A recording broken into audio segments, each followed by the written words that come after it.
Hi student, welcome to my class. आज के class में जिस चैप्टर पे हम डिस्कस करेंगे वो चैप्टर आपके माइक्रो इकोनॉमिक्स सब्जेक्ट का है। ये चैप्टर अगर मैं आपको बता दूं तो ये क्लास 11th के लिए या 12th के लिए जहाँ पे माइक्रो इकोनॉमिक्स होता है, साथ ही साथ सीए फाउंडेशन या फिर सीएस फाउंडेशन के जो अभी एग्जिस्टिंग स्टूडेंट है जिनका सीएस ईईटी का प्रॉपर सिलेबस नहीं है, मैं उनके बारे में बात कर रहा हूँ। उनके लिए भी सिलेबस एप्लीकेबल है, वो भी पढ़ सकते हैं, और भी जो ग्रेजुएशन के स्टूडेंट हैं उनके लिए भी रिलेटेबल है। आज इस सेशन की बात करते हैं तो ये सेशन जनरली जो फोकस करेगा वो सीए फाउंडेशन के बिजनेस इकोनॉमिक्स के चैप्टर नंबर 4 के यूनिट नंबर 3 के चैप्टर पे फोकस करेगा, जिसमें हम price output determination under different market forms के बारे में बात करेंगे। मतलब जितने भी आपके market forms, for example perfect competition है, इम्परफेक्ट में अगर आप देखते हो तो मोनोपोली है, फिर मोनोपोलिस्टिक है, ओलिगोपोली है। इसमें हम किस तरीके से प्राइस और आउटपुट डिटरमाइन करें, किस तरीके से हम इक्विलिब्रियम फाइंड करें, short run equilibrium, long run equilibrium, इसके बारे में ये पूरा का पूरा चैप्टर बेस्ड है। तो चलिए विदाउट वेस्टिंग टाइम हम बात करते हैं सबसे पहले मार्केट फॉर्म के, जिस मार्केट फॉर्म का नाम है परफेक्ट कॉम्पिटिशन मार्केट। सवाल क्या है भैया, परफेक्ट कॉम्पिटिशन मार्केट क्या होता है? देखो भाई, परफेक्ट कॉम्पिटिशन मार्केट का जो डेफिनेशन है उसके फीचर्स को ही ऐड करके बनाया जाता है। तो हम परफेक्ट कॉम्पिटिशन मार्केट के फीचर के बारे में ही जानते हैं, और इन सभी फीचर्स को जब हम ऐड करेंगे तो परफेक्ट कॉम्पिटिशन मार्केट का डेफिनेशन भी बन जाएगा। परफेक्ट कॉम्पिटिशन का मार्केट एक ऐसा मार्केट होता है जिस मार्केट में बायर्स के नंबर्स और सेलर्स के नंबर लार्ज होते हैं। क्या होते हैं? लार्ज होते हैं। सवाल ये कि सर कितना लार्ज होता है? देखो भाई, इतना लार्ज होते हैं कि कोई भी बायर अपने डिमांड से और कोई भी सेलर अपने सप्लाई से मार्केट प्राइस को इन्फ्लुएंस ना कर पाए। जैसा कि आपको पता है कि डिमांड और सप्लाई के फोर्सेस ही मार्केट प्राइस को क्या करते हैं? इन्फ्लुएंस करते हैं। जैसे अगर आपका डिमांड क्या हो जाता है? ज़्यादा हो जाता है, और अगर आपकी सप्लाई क्या हो जाती है? कम हो जाती है, तो इस केस में आपका मार्केट प्राइस क्या हो जाता है? इंक्रीज हो जाता है। लेकिन जब भी कंडीशन रिवर्स होगा तो मार्केट प्राइस क्या हो जाएगा? डिक्रीज हो जाएगा। तो इसलिए कहा जाता है कि परफेक्ट कंपटीशन एक ऐसा मार्केट है जिस मार्केट का जो कंट्रोल है वो ना ही बायर के हाथ में है, वो ना ही सेलर के हाथ में है।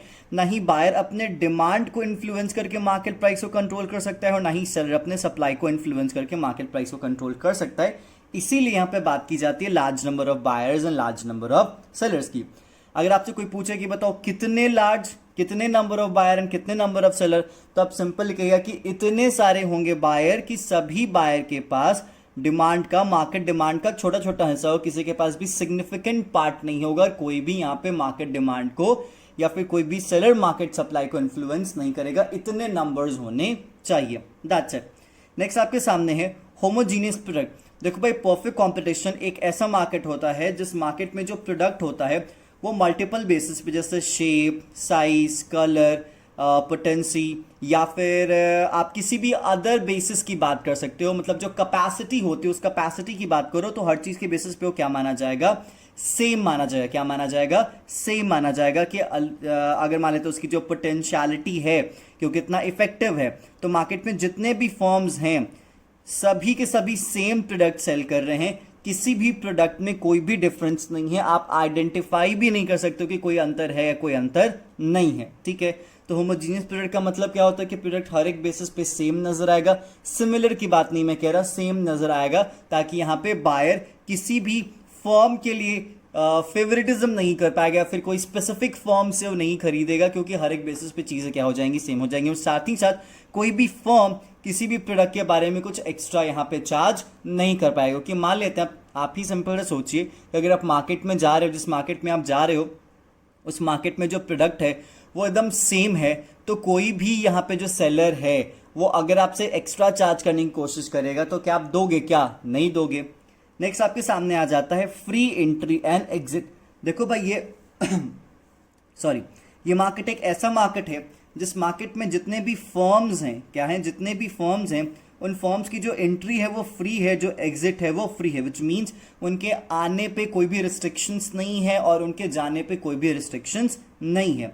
नेक्स्ट आपके सामने आ जाता है feature that's called perfect knowledge about the market. मतलब जो भी आपके मार्केट में बायर्स हैं, हाँ जी, नेक्स्ट आपका फीचर है perfect knowledge about the market. यहाँ पे कह रहा हूँ कि जो भी आपके मार्केट में बायर्स हैं और जो भी मार्केट में आपके सेलर्स हैं, सभी बायर के पास और सभी सेलर के पास जो मार्केट का नॉलेज है, मतलब मार्केट की प्राइस का इंफॉर्मेशन या फिर मार्केट में अवेलेबल क्वांटिटी का इंफॉर्मेशन सबके पास है। ऐसा नहीं किसी के पास कोई इंफॉर्मेशन है तो कोई एक दूसरे को चीट करेगा, फिर कोई एक दूसरे को एक्सप्लॉइट करेगा। जैसे आप ही बताओ, अगर आप किसी मार्केट में जाते हो और आपको नहीं पता होता कि उस चीज़ की यही कीमत है, तो कहीं ना कहीं आपके पास या फिर उस मार्केट में ऐसा सिचुएशन बन सकता है कि आपको चीट कर लिया जाए या फिर आपको एक्सप्लॉइट कर लिया जाए। लेकिन अगर आपको परफेक्ट नॉलेज है, आपको पता है मार्केट कंडीशन बायर और सेलर को, तो ना ही सेलर बायर को चीट कर पाएगा और ना ही बायर यहाँ पे सेलर को कोई भी नुकसान पहुंचा पाएगा। नेक्स्ट आपके सामने फीचर हो जाता है कि देखो भाई, ये मार्केट एक ऐसा मार्केट होता है जिस मार्केट में जो सेलिंग कॉस्ट होती है वो जीरो होती है। सेलिंग कॉस्ट का जीरो होने का मतलब क्या? अगर यहाँ पे कोई सामान बेच रहा है तो उसमें आप देखते हो कि कोई ट्रांसपोर्टेशन कॉस्ट ऐड कर देता है, तो कोई अपना शोरूम बहुत अच्छे से बना लेता है तो उसके सर्टेन चार्जेस लगा देता है। तो ऐसा नहीं होता। इस मार्केट में जो सेलिंग कॉस्ट होता है, सामान बेचने की जो कीमत होती है, जो ट्रांजैक्शनल कॉस्ट होता है, एकदम जीरो होता है। और इसी के कारण मैं आपको बता दूं, इस मार्केट में जो प्राइस होता है प्रोडक्ट का वो होता है कांस्टेंट। तो आप यहां पर लिख सकते हो प्राइस इज कांस्टेंट, ठीक है, प्राइस में कोई चेंज नहीं होता। या फिर आप यहां पे यूनिफॉर्म प्राइस भी लिख सकते हो। यूनिफॉर्म प्राइस बोले तो क्या, जो भी प्रोडक्ट है मार्केट में, उस प्रोडक्ट की जो प्राइस है वो पूरे मार्केट में सेम है, कुछ भी यहां पे डिफरेंसेस नहीं है। तो चलिए भाई, ये आपका हो गया परफेक्ट कंपटीशन का फीचर। अब हम परफेक्ट कंपटीशन के लास्ट फीचर की बात करते हैं, और वो लास्ट फीचर है आपके सामने, firm is price taker and industry is price maker. मतलब परफेक्ट कंपटीशन मार्केट में अगर आप फर्म को देखते हो तो फर्म प्राइस टेकर होता है, इंडस्ट्री प्राइस मेकर होता है। लेकिन सवाल है कि फर्म और इंडस्ट्री में क्या अंतर है। जैसे अगर मैं कहूं तो अगर एक फर्म है सिंगल, ठीक है, एक सेलर है, तो वो एक फर्म कंसिडर किया जाएगा। लेकिन मार्केट में जितने भी फर्म्स हैं, आप उन सभी फर्म को ऐड कर दोगे तो क्या बन जाएगा, वो इंडस्ट्री बन जाएगा। जैसे अगर मैं बात करूं तो जियो, ठीक है, जियो एक फर्म है, लेकिन जो टेलीकॉम है जिसमें आपका जियो भी है, एयरटेल भी है, वोडा आइडिया भी है, बीएसएनएल भी है, इन सभी को जब हम मिला देते हैं तो हमें क्या मिलता है, टेलीकॉम इंडस्ट्री। तो कहा जाता है कि परफेक्ट कंपटीशन मार्केट में जो प्रोडक्ट की प्राइस होती है वो इंडस्ट्री में मार्केट फोर्सेस के थ्रू, मार्केट फोर्सेस क्या भैया, डिमांड और सप्लाई के थ्रू यहां पे फिक्स की जाती हैं। मतलब जिस प्राइस पे, याद रख लीजिएगा, जिस प्राइस पे demand is equal to supply होगी, उसी प्राइस पे पूरा का पूरा प्रोडक्ट ये फर्म क्या करेगा, सेल करेगा। तो इसीलिए कहा जाता है कि परफेक्ट कंपटीशन में फर्म प्राइस टेकर होता है और इंडस्ट्री प्राइस मेकर होती है। इंडस्ट्री प्राइस कैसे बनाती है, तो इंडस्ट्री में मार्केट फोर्सेस होते हैं, मार्केट फोर्सेस मतलब डिमांड और सप्लाई होते हैं, और जिस प्राइस पे डिमांड और सप्लाई इक्वल हो जाता है उसी प्राइस पे फर्म अपने सारे क्वांटिटीज को बेचती है। कोई अलग क्वांटिटी भी बेच सकती है, लेकिन कोई अलग प्राइस नहीं चार्ज कर सकती। तो चलिए भाई, यहाँ पे हो जाता है आपके परफेक्ट कॉम्पिटिटिव मार्केट का फीचर। तो मैं एक बार फिर से आपको रिपीट कर देता हूं फीचर। तो पहला फीचर आपके सामने क्या हो जाता है, large number of buyer and seller, next homogeneous product, next free entry and exit for firms, perfect knowledge about the market, zero selling cost, uniformity of price और price consistency, and the firm is price maker, sorry the firm is price taker and industry is price maker. तो ये हो जाता है आपके perfect competition के features. अब हम जरा बात करते हैं नेक्स्ट टॉपिक की, और वो नेक्स्ट टॉपिक आपके सामने है price determination under perfect competition. Perfect competition में हम प्राइस को कैसे डिटरमाइन करें, प्राइस को कैसे फिक्स अप करें। जैसा कि आपको मैंने अभी जस्ट ऊपर ही बताया है कि जो प्राइस होता है उस प्राइस को फिक्स इंडस्ट्री करती है, लेकिन उसी प्राइस पे यहाँ पे फर्म अपने प्रोडक्ट को क्या करता है, सेल करता है। तो चलिए यहाँ पे देखते हैं कि किस तरीके से डिमांड और सप्लाई के फोर्सेस काम करते हैं और किस तरीके से यहाँ पे इंडस्ट्री में इक्विलिब्रियम और फर्म की इक्विलिब्रियम की सिचुएशन तैयार होती है। देखो भाई, जब हम प्राइस डिटर्मिनेशन की बात करेंगे तो हमें इक्विलिब्रियम के बारे में बात करना जरूरी है। जब हम इंडस्ट्री के इक्विलिब्रियम की बात करेंगे तो आपके सामने एक कंडीशन होता है कि इंडस्ट्री इक्विलिब्रियम में तब होती है जब डिमांड इज इक्वल टू होता है सप्लाई।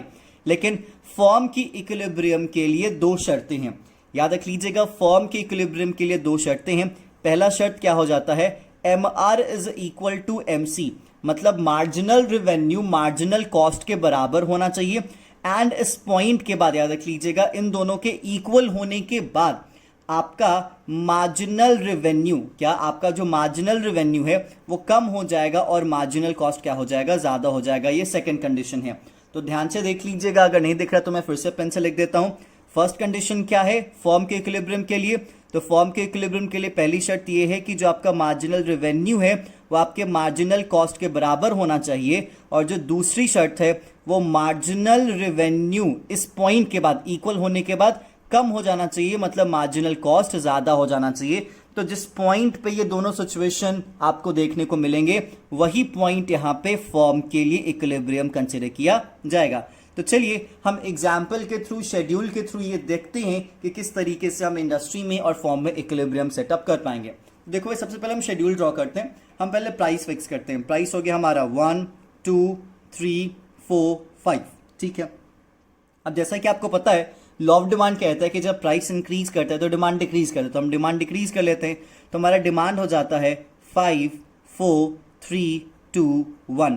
प्राइस इंक्रीज कर रहा है, डिमांड डिक्रीज कर रहा है। लेकिन जब हम सप्लाई की बात करेंगे तो हम यहाँ पे लॉ ऑफ सप्लाई की एप्लीकेबिलिटी को देखेंगे, और यहाँ पे प्राइस और सप्लाई के बीच में रिलेशन कैसा हो जाता है, पॉजिटिव हो जाता है। तो हम सप्लाई को यहाँ पे डेटा, सप्लाई का यहाँ पे डेटा हम ड्रॉ कर लेते हैं। ये अज्यूम डेटा ही है।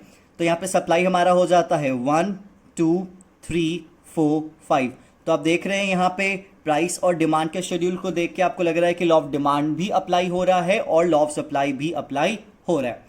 अब सवाल यहाँ पे ये है कि मैंने कहा कि इंडस्ट्री इक्विलिब्रियम में तभी आएगी जहां पे डिमांड और सप्लाई इक्वल होंगे, और जिस प्राइस पे ये दोनों इक्वल होंगे वो प्राइस आपका इक्विलिब्रियम प्राइस माना जाएगा। तो देख लेते हैं यहाँ पे, अगर प्राइस 1 है तो डिमांड 5 है, सप्लाई 1 है, यहाँ पे इक्वल नहीं है। अगर प्राइस 2 है तो डिमांड 4 है, सप्लाई 2 है, यहाँ पे भी डिमांड सप्लाई इक्वल नहीं है। तो भैया डिमांड सप्लाई जो इक्वल है वो आपके 3 रुपीज पे, जहां पे आपका जो डिमांड है वो 3 है और जो सप्लाई भी है वो 3 है। तो आप ये कह सकते हो कि इस पॉइंट पे हमारा इंडस्ट्री इक्विलिब्रियम में है, और जो हमने प्राइस फिक्स किया, जो प्राइस डिटरमाइन किया, वो कितना निकला हमारा 3 निकला। और इसी 3 रुपए पे इक्विलिब्रियम जो फॉर्म्स हैं वो क्या करेंगे, अपनी सारी क्वांटिटी बेचेंगी।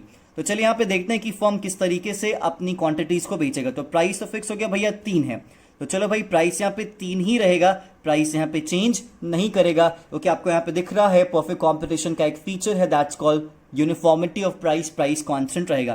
क्वांटिटी आपको जितना बेचना है, हम क्वांटिटी को बना देते हैं 1 2 3 4 और 5, मतलब कीमत सेम रहेगी। आपको जितना क्वांटिटी बेचना है आप बेचिए, इसमें कोई प्रॉब्लम नहीं है।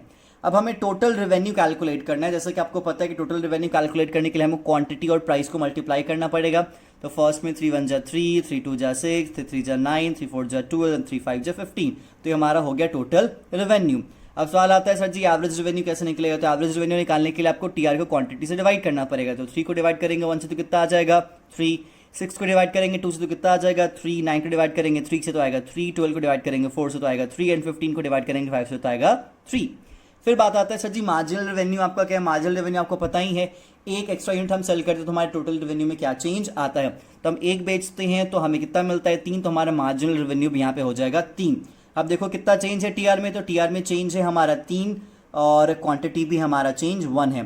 तो आपका मार्जिनल रेवेन्यू भी क्या हो जाएगा सेम। तो यहां पे आपके सामने कंक्लूजन ये निकलता है कि परफेक्ट कंपटीशन में, किसमें, परफेक्ट कंपटीशन में हमारी जो प्राइस होती है वो हमारे एवरेज रेवेन्यू और मार्जिनल रेवेन्यू के क्या होती है, बराबर होती है, अलग नहीं होती। ठीक है, जैसा कि आपको पता है कि यहां पे तो आपको इक्विलिब्रियम शेड्यूल में भी दिख गया, लेकिन यहां पे आपको इक्विलिब्रियम शेड्यूल में नहीं दिखेगा। आपको यहां पे एक चीज की जरूरत पड़ेगी और वो चीज है आपका मार्जिनल कॉस्ट। तो चलिए पहले हम इंडस्ट्री के इक्विलिब्रियम का ग्राफ बना लेते हैं, उसके बाद हम सारे डेटा को फर्दर बनाएंगे अच्छे से। ठीक है, जस्ट अ मिनट।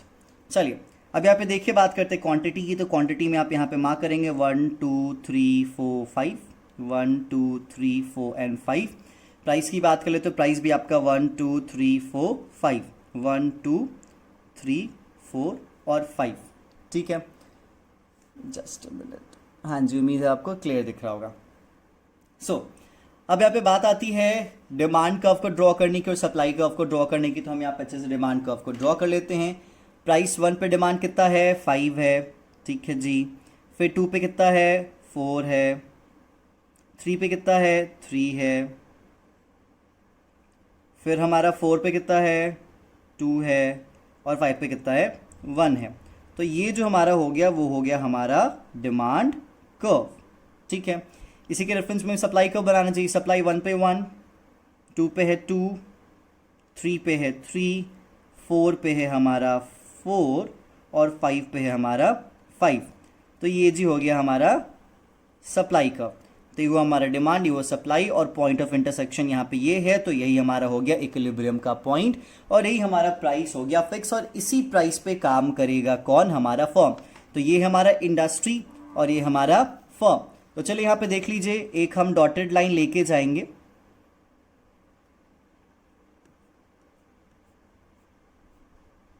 ठीक है। और अगर हम यहाँ पे ड्रॉ करते हैं 3, अगर हम यहाँ पे 3 लिखते हैं, तो याद रख लीजिएगा आगे भी आपके सारे डेटाज यहाँ पे 3 के रेफरेंस में ही देखने को मिलेंगे। तो यहाँ पे भी आपका 1 हो गया, यहाँ पे आपका 2 हो गया, यहाँ पे आपका 3 हो, क्योंकि प्राइस फिक्स किसने किया, इंडस्ट्री ने, और उस प्राइस पे किसने बेचना है, फर्म ने। तो देख रहे हो यहाँ पे इन्होंने फिक्स किया इक्वल करके अपने आप को 3, और जस्ट हमने इसको कैरी फॉरवर्ड किया तो यहाँ पे भी आ गया 3, और नीचे 1 2 3, यहाँ पे हमारा 4, और यहाँ पे हो गया हमारा 5। अब हमें क्या क्या बनाना है, अब हमें एवरेज रेवेन्यू बनाना है, और हमें मार्जिनल रेवेन्यू बनाना है, हमें टोटल रेवेन्यू नहीं बनाना, ठीक है। अब हमें यहाँ पे आउटपुट ले लेना है, तो आउटपुट भी हमारा क्या है, क्वांटिटी सोल्ड 1 2 3 4 5। तो 1 2 3 एंड 4 एंड 5। तो 3 पे हम देख लेते हैं। तो चलो भाई 3 पे हमारा क्या है, एवरेज रेवेन्यू, सॉरी 1 पे हमारा एवरेज रेवेन्यू क्या है, 3, 2 पे क्या है, 3, 3 पे क्या है, 3, 4 पे क्या है, 3, और 5 पे क्या है, 3। तो ये हमारा हो गया एवरेज रेवेन्यू, यही हमारा है मार्जिनल रेवेन्यू भी, और यही हमारा है प्राइस भी, ठीक है, क्योंकि सब चीज़ क्या हो जाता है, इक्वल हो जाता है। अब जैसा कि आपको पता है, हमने इक्विलिब्रियम के लिए आपको बताया कि इक्विलिब्रियम के लिए एमआर को एमसी के बराबर होना पड़ेगा, और हमारे एमआर को इस पॉइंट के बाद घटना पड़ेगा और एमसी को बढ़ना पड़ेगा। सबसे पहले हम एमसी ड्रॉ कर लेते हैं। मैं आपको छोटा सा बता देता हूँ एमसी किस शेप का आता है, यहाँ पे मैं आपको बताता हूँ। अगर आपको नहीं पता तो आप एक बार जाके चेक कर लीजिएगा। मार्जिनल कॉस्ट का जो शेप होता है वो यू शेप होता है। क्या होता है वो, यू शेप होता है। तो ये हमारा हो गया मार्जिनल कॉस्ट, और फ्री हैंड हम इसको यहाँ पे क्या करेंगे, ड्रॉ कर देंगे। तो चलिए हम यहाँ पे इसको फ्री हैंड ड्रॉ कर देते हैं। मैं पेन से ही ड्रॉ कर रहा हूँ। ये हो गया आपका मार्जिनल कॉस्ट, ताकि आपको डिफरेंस पता चल सके। जैसे कि कहा गया पहली शर्त क्या थी, M R is equal to M C. तो भैया M R is equal to M C यहाँ पे भी है, M R is equal to M C आपका यहाँ पे भी है। लेकिन सवाल आता है कि इक्विलिब्रियम कहाँ पे है। दूसरी शर्त देख लेते। दूसरी शर्त कहता है कि इस पॉइंट के बाद आपका एम आर घटना चाहिए, एम सी बढ़ना चाहिए। लेकिन इस पॉइंट के बाद आप देखते हो तो आपका एम सी नीचे, एम आर ऊपर जाता है। लेकिन अगर आप इस पॉइंट के बाद देखते हो तो एम सी ऊपर और एम आर नीचे जाता है, मतलब ये पॉइंट आपका क्या माना जाएगा, इक्विलिब्रियम। तो फॉर्म के लिए भी वही इक्विलिब्रियम का लेवल है जो आपके इंडस्ट्री पे इक्विलिब्रियम सस्टेन होता दिख रहा है। क्लियर क्या? तो उम्मीद आपको समझ में आ चुका होगा कि अगर हम इक्विलिब्रियम ऑफ फॉर्म की बात करते हैं तो वो कैसे होगा, और अगर हम इक्विलिब्रियम ऑफ इंडस्ट्री की बात करते हैं तो कैसे होगा। और दोनों का इक्विलिब्रियम सेम प्राइस पे होना जरूरी है। इस बात को आप ध्यान समझेंगे, क्योंकि हम परफेक्ट कंपटीशन की बात कर रहे हैं, हम किसी और टाइप के मार्केट स्ट्रक्चर की बात नहीं कर रहे हैं। तो चलिए अभी का टॉपिक मैं यहीं तक रखता हूं, फिर हम आपसे बात करेंगे नेक्स्ट टॉपिक पे, जिस नेक्स्ट टॉपिक में हम इक्विलिब्रियम ऑफ फॉर्म की बात करेंगे टाइम फेजेस पे, कि शॉर्ट रन में और लॉन्ग रन में किस तरीके से हम इक्विलिब्रियम को देखेंगे और किस तरीके की प्रॉफिट्स यहाँ पे फर्म्स अर्न करेंगी। तो चलिए आज का सेशन यहीं तक, फिर आप स्टे ट्यून कीजिए नेक्स्ट वीडियो के लिए। Goodbye, thank you.